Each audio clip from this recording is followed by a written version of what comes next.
Hey, I'm going to do a soap test.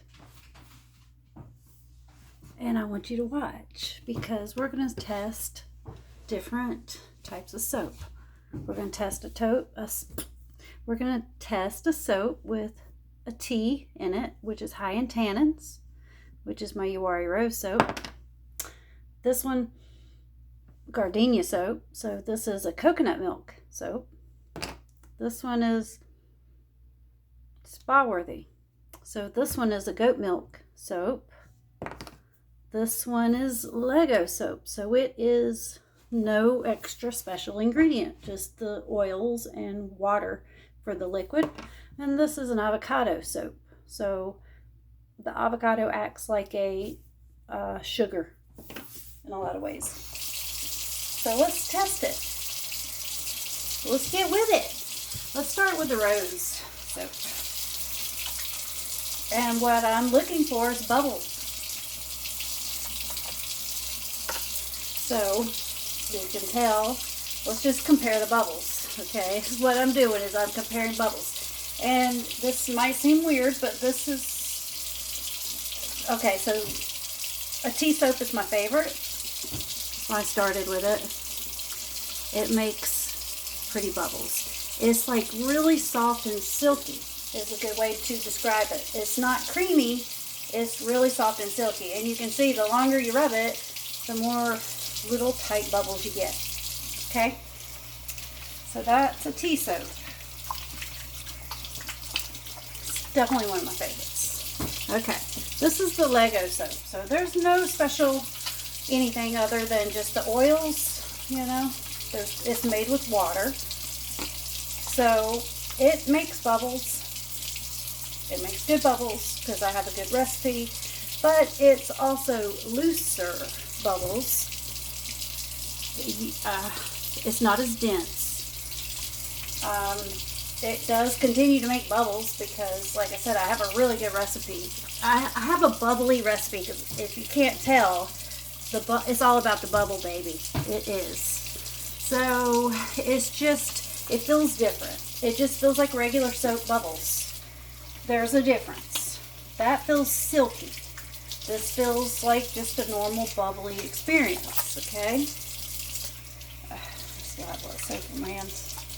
So you can feel the difference, maybe more than you can see the difference, except that the tea soap does have a tighter bubble that you can physically see.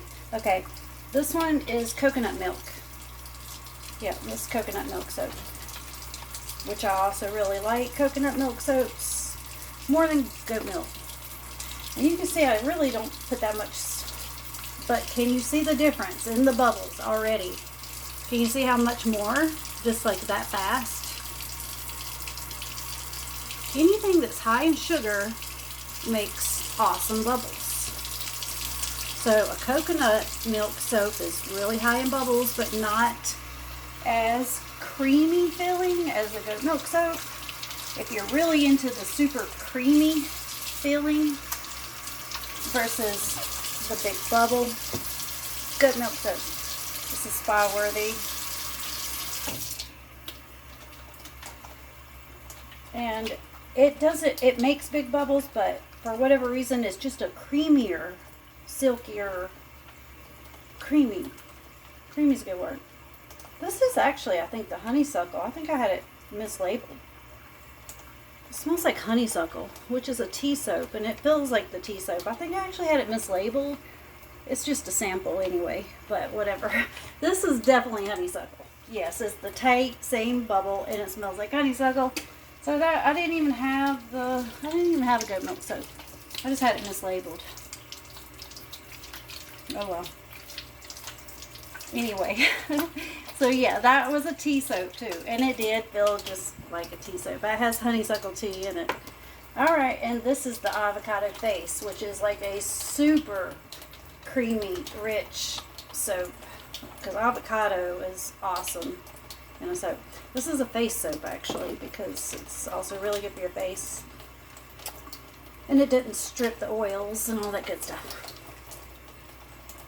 Can you tell a difference in the bubble here? They're so tiny and real tight.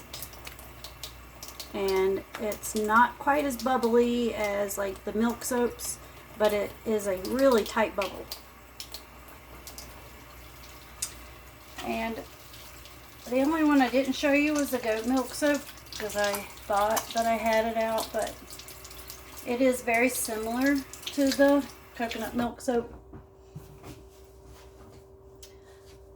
I'm going to rewatch this before I post anything, because I'm hoping that you can see the difference in the bubbles, and I'm hoping that I explained it okay. I'll watch it and see. Peace.